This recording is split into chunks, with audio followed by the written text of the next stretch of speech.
Welcome to the Ricky Matthews Show from the Citizens Bank Studio. Hope you're having a great day as we continue to celebrate all the amazing people who are working in the trenches to make this such a great place to live, work, and play. Listen, as we look back on the storm that just came through, and for the most part, we count our blessings. A significant number really lost power. But listen, when we talk about first responders, certainly we're talking about fire and ambulance workers and policemen and all those. But during a storm, we broadened the definition of first responders to include utility workers and power company workers and city and county services employees. They're all out there during the storm doing their thing. But we, for the most part, dodged a bullet in coastal Mississippi. But it was great to see everybody come together and prepare and look out for each other. And that is a good thing. So next, we're ready for the next one now after we do a little bit of cleaning up. So let's move quickly over to my friend Jeff Duncan from NOLA.com and the Times-Picayune. Jeff, I saw some pictures that you posted on Twitter. As usual, the Times-Picayune and NOLA.com covered the storm like a blanket. That eye eased right over the city and had significant sort of rain contributions to the city and flooding. What's your assessment of where you guys are now? Yeah, I got out the day after the storm, kind of did a little recon on my bike, and I'd say the city really is in good shape. I was one of the fortunate ones, Ricky. I didn't lose power. I had a few blinks, but otherwise my grid held up pretty well. So I think we kind of dodged a bullet a little bit. It was, it's funny. It felt like it was a storm that moved a little slower once it got on land. That happens sometimes. And, we kept hearing about how fast this storm was moving, but once it got kind of made landfall, it kind of lingered around and slowed down. So a lot of my friends were keeping in touch by text saying, well, what's going on? I'm still getting hammered over here. I just think it slowed precipitously. But I will say I was in Audubon Park. I always like to check out the live oaks there. I mean, these hundreds of years old oaks, and only one tree down of the hundreds of them that are in that park. So I think that's a good sign that we weathered at least major damage. Yeah, I know that you and I, we watched closely together back when I was there, and long before I got there, and certainly after, the whole scenario around the pumps and how they're managed in the city, and a lot of trials and tribulations. But at the end of the day, it looks like the pumps held up well. They were overwhelmed for a period of time, as you pointed out. That northern eye wall just kind of sat in that one spot for a good long time, and then it just suddenly stopped, like turning off a light switch. But they caught back up pretty quickly. It could have been bad, man. I mean, I can think of a few years ago when there was mismanagement and some pumps weren't working and generators weren't working, but they seem to be on top of it this time. Yeah, no, I agree. And I looked out at my street at one point. We were getting just so much rain, and there was just minimal street flooding in my neighborhood. And so it means the pumps were working pretty well. And I agree. There's been so much focus on that, so much documentation on why these pumps seem to go down when they get overwhelmed. But last night was about as good as we could expect considering the conditions. Hey, when I was getting prepared for the show this morning, I think probably one of the best tools I use, obviously, is to go to NOLA.com/Saints and see what the team there is doing. You guys are covering the Saints like a blanket. I like to go to your Twitter feed because, during the game, you get your initial, impressions. Then afterwards, you can find the stories that you did and the analysis of the game. It was a great game. It was a beatdown, as you pointed out. But at the same time, we played a Carolina team that was not very good. Looking back, what's your assessment of the game? Well, look, anytime you're up 30-3 at halftime in an NFL game, I don't care who you're playing. I mean, that's rare. I don't think there are very many teams going to beat Carolina that bad the rest of the season. So, you have to be encouraged. I think the thing that was most encouraging for me watching was I think that we all thought there would be a lot more growing pains with the new offensive scheme, and I think there still might be. But the way everything just kind of fell into place in that game, I mean, that long pass to start from Carr to Rashid Shaheed was perfectly executed, and it almost felt like it was like a champagne bottle. It just blew open the game. It felt like it relaxed the Saints. It put the Panthers on their heels. It got the crowd into it. It was just everything kind of snowballed on Carolina after that. I mean, the first play after that, Carolina throws an interception. So all that did was stoke the crowd up more, and it just seemed to kind of avalanche. It was one of those games where everything kind of went the Saints' way, but they executed very well. There wasn't a lot of sloppiness to anything they did. Now, it's a lot easier to call a game when you're up 10-0, 3 minutes into the game, which is the way the Saints were in that game. So, just the way that game played out could not have been any better for the Saints. Yeah, we worried, and we talked about this before. First of all, gosh, man, is it cool to see Taysom Hill and Alvin Kamara in the backfield together, and to see the creativity of this offense. But we worry about Taysom's age and the fact, as you pointed out, he's had repeated concussions, but they left a lot on the table, as you pointed out before we started the show. How quickly they pulled Taysom, et cetera. It was good to see that, wasn't it? Yeah, look, I think we're going to see a lot of that this year. I think I've talked to Clint Kubiak about it. They're going to have to manage the touches, and I think they will. I mean, they'll monitor that, but they didn't have to show a whole lot. Once they got up 17-0, which I think was like 5 minutes into the game, they were up 17-0, maybe a little more than that. But once you're up by that margin, then you're just managing the score and the time. And, they got a long punt return, a long kick return, short field on a fumble recovery. I mean, I think I looked it up the other day when they scored. First of all, they scored on their first 9 possessions. I mean, it's insane. I don't know if that's ever happened. And I know NFL-wise, I saw a stat, it hadn't happened in the last 25 years. So that's a rarity in itself. But a lot of those scores were set up by either turnovers or special teams returns where they were only having to drive like 13 yards for a touchdown. It was just one of those games. So it's obviously not going to be that easy in the weeks ahead. Obviously, the competition gets better, but you have to be encouraged with just how well executed the offense was. The running game in particular, which we've talked about before, that's going to be the emphasis here. They run for 180 yards, average over 5 yards a carry. That's not coincidence, Ricky, that the 49ers and the Houston Texans, I think, are number 1 and number 4 in the league in rushing right now, and the Saints might be number 2 or number 3. They all run the same scheme. They're all running, they're all capable of running the ball. And I think that's a very positive sign because that's how they're going to have to win games. Yeah, I mean, you look at, as I mentioned before the show, if you look at individual play, Carr played well, Alvin played well, Taysom played well, Fuaga played well. Penning, based on what I've seen and read, Penning had a good game. So you start to kind of break it all down on a fundamentally individual level. And the Saints played a good game. And, Alontae Taylor, 3 sacks. As you pointed out, he got robbed, didn't he? Yeah, he should have definitely won the NFC Defensive Player of the Week. I don't know how you don't give it to him. But there was just so many encouraging things there. But again, I always tempers things. But Carolina was just so bad, too. It was hard. It's hard to evaluate the game. I've watched it now 3 times.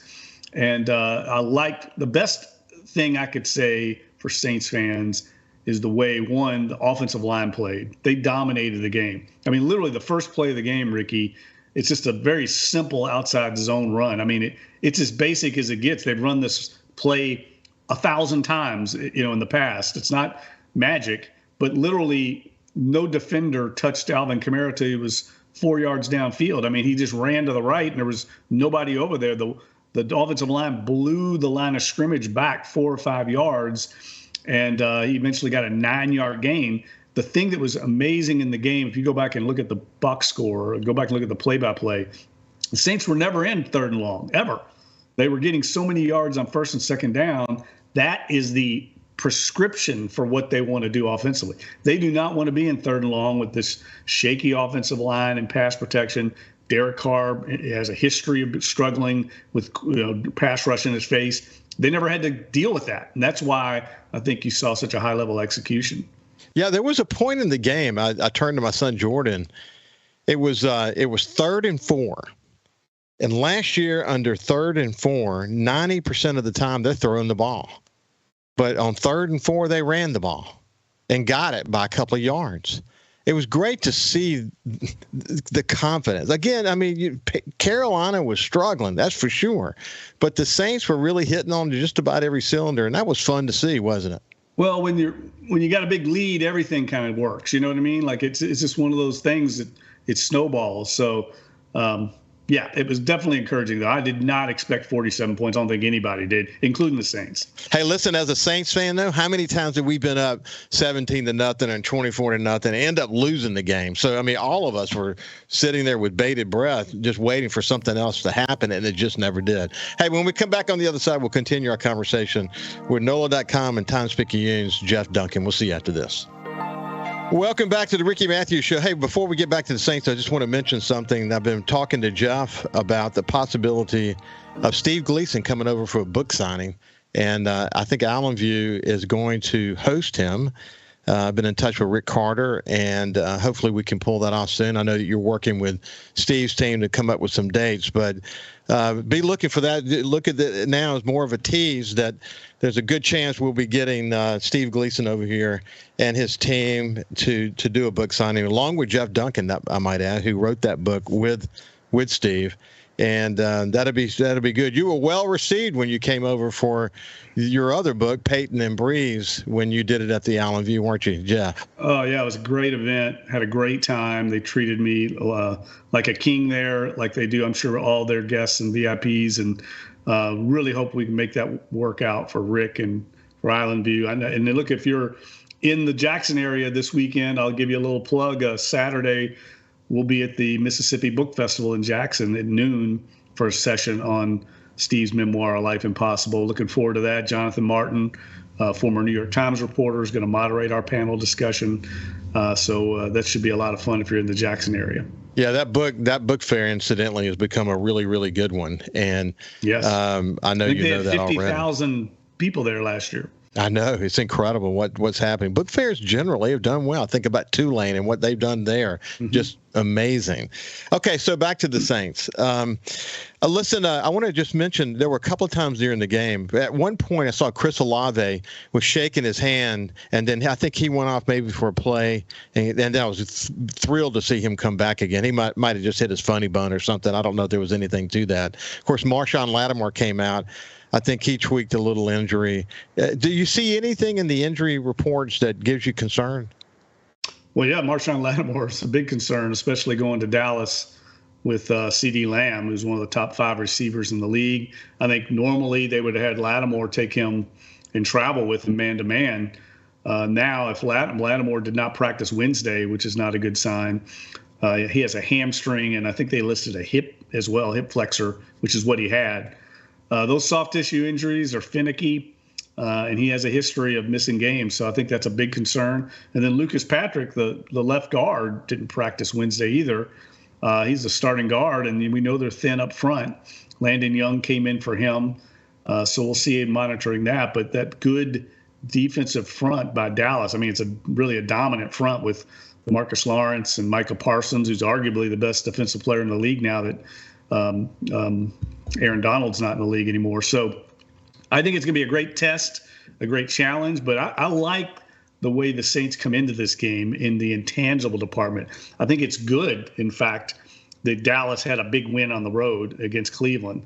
They dominated Cleveland. Cleveland looked as bad as Carolina did. It's almost hard to evaluate Dallas because Deshaun Watson was so bad. And thank goodness right now, if you're a Saints fan, that the Saints did not get Deshaun Watson. What a disaster that would have been. Cleveland's kind of stuck with him right now, and he was as poor as Bryce Young in his game. But I think it intangibly, Ricky, it's good. They might be a little complacent. You know, they're coming back home. They had a big win on the road. They've won 16 straight regular season home games in Dallas. They haven't lost since like the beginning of the 2022 season at home in the regular season. So I do think the Saints have a little bit of an intangible edge here. Yeah, it'd be interesting. You know what? Okay, are they cocky? Well, Dallas tends to get that way, but when they look at the tape, they probably or at least get some pause to say, whew, we got our work cut out for us on both sides of the ball, all three elements of the ball, because I think the Saints played well. You and I have not talked about this, but I think Blake Groupie kicked about as solid as I've ever seen him before. Yeah, he's did that in camp. He won that job pretty easily. I never thought he's in danger of losing his job, to be honest with you. But he's been very solid all throughout camp. And I thought the defense the one thing I was not surprised with was the defense and how they defended Bryce Young. They did the same thing to him a year ago. They kept him in the pocket, made him try to beat them with his arm. And I'm telling you, Ricky, if I'm a Carolina Panthers fan, if I'm owner David Tepper and general manager Dan Morgan, I'm seriously concerned about Bryce Young. I mean, he was the number one pick in the draft. They traded 3 first-round picks for him, and he's just not very good. I'm shocked. I thought he was going to be really good, but I haven't seen any progress. They brought in Dave Canales basically to be, his coach because he worked so well with Baker Mayfield. They brought in a bunch of players on offense to upgrade his perimeter weapons and his offensive line. And he just was awful in the game. And I know the Saints had something to do with it, but a lot of it was just him playing poorly. So, they're going to be a much bigger test with Dak Prescott in that offense this week. Well, Jeff, even when Bryce Young had the opportunity, had a little time to pass the ball, his accuracy was terrible. So you could first play of the game. You could be concerned about his size. I don't like when the going gets tough, he's still that same calm demeanor. I don't see a fieriness from him. I know that's always been the way he played. I followed him the whole time he was at Alabama. But it just comes across not good. I mean, you just don't see the passion for the game. He's just very much an introvert. But his accuracy, combined with his seemingly lack of leadership, combined with his size, whoo, buddy. Yeah, they got problems. I'd be really there. Concerned. And I was out with a bunch of the Carolina beat writers after the game, and that's all they were talking about. They go, there's a very real possibility that he's a bust, and it could be. But, man, you've got so much invested in him. They have to try to make it work. But, I mean, the first play of the game, he just airmails it over the middle. I mean, it's a cardinal sin that a rookie quarterback shouldn't make. And that just snowballed. That's what I'm talking about. I mean, you can't make that pass like that in the NFL. He airmailed another one that Jordan Howden picked off. He had plenty of time on that. He just fired it over his head. So they got some issues there. And but I do think, watching that Dallas game against the Browns, I think the Saints can run the ball on Dallas. I don't think Cleveland was able to test them. They shut down Cleveland's running game. I think, but Cleveland was playing without both their starting tackles. So it's hard to evaluate, that game. I think the Saints are going to try and run it on Dallas because that was a weakness of them a year ago, and avoid getting in those passing situations where Micah Parsons is pinning back his ears against Trevor Penning. You do not want that. Trust me. That sounds dangerous. Yeah, Michael Parsons is an animal. There's no doubt about that. Hey, listen, I saw what is this? A highlight video snippets of Tyrann Mathieu and how he played the game and the leadership he brings and his ability to have vision for the field and all of that. Man, at his age, he's playing pretty good ball, isn't he? Yeah, he's an incredible player. I think he told me the other day he weighs like 185 right now. He's down, lost a lot of weight because as you get older, we all know you got to lose weight to maintain your quickness. And he said he feels more like himself now. But 185 for safety might be the lightest safety I've ever heard of in the history of the NFL. I mean, now he's doing that obviously to maintain his quickness. But what a tremendous play he made! Punched the ball out and recovered it. That's classic Honey Badger. Yeah, that was actually one of the plays, obviously, that they highlighted. And what was interesting about that play, as you well know, as the play was coming toward him, he had to sort of reposition himself to the right and cut around some players in order to punch the ball out. I mean, it was a beautiful play. I mean, the quickness he showed the quickness and the vision that he showed on that play was unbelievable. And then he punches it and still gets on the ball. So he never gave up. It was unbelievable. And what I think you're going to see from him, there's going to be some times where he's not going to make a tackle or he's going to get run over because he's just not big enough anymore. And he knows that. So he compensates by running around blocks and doing things like that. He's just such a smart player. He's one of the smartest players I've ever covered, and we saw it on that play. He's not going at 185. He's not going to hold up to big blocks, and he knows that. So he'll use his intelligence like he did in the game on Sunday. He's just a brilliant football mind. Hey, listen, I watched Young on the defensive line a lot during that game. He got close so many times, man. He was just running so hard. What was your assessment? Because we have a lot of defenses back and they're healthy. What was your assessment of the defensive line play? Yeah, look, I thought they did a good job against him. They double teamed him a lot. They understand that he's going to be their biggest force against the pass. And yeah, he was a factor. That's the way I would put it. I mean, he didn't get to the quarterback, but he was affecting the quarterback. And he's going to have to play that way this week because he's going to have a big challenge going against Prescott, who's a little more mobile, but just a much more poised and polished passer than Bryce Young. I think it's going to be a bigger challenge there this week, but I thought it was a good first game for Chase Young. Hey, so Chase Young, when you get double teamed like they had to do on a number of plays, it creates opportunities for others on the defensive line, and it creates opportunities for people like Alontae Taylor. Yeah, and that's what we saw. Some of those really creative, exotic blitz packages that Dennis Allen is so good at. Carolina had no answer for that, and I'm sure they're going to do the same thing to Dallas this week. It's going to be fun. Hey, when you have to watch these players, man, it creates opportunities for other players. Fun to watch. It's just fun to watch. It's fun to be a Saints fan at this moment. We might feel different next week, but I don't think we will. Even if they lose, I think they're going to play a good game. I think I'm picking Dallas. I mean, the Saints to win this game. I like the way they're coming into this game. I might be the only one picking them. Oh, man, I love it. That's a lot coming from you, my friend. Listen, Jeff Duncan, have a great day, and good luck to New Orleans on cleaning up and getting back from the storm. All right, we'll talk next week, Ricky. You bet. This has been Jeff Duncan from NOLA.com and the Times-Picayune. We'll see you with JT Mitchell from SuperTalk Mississippi News after this break.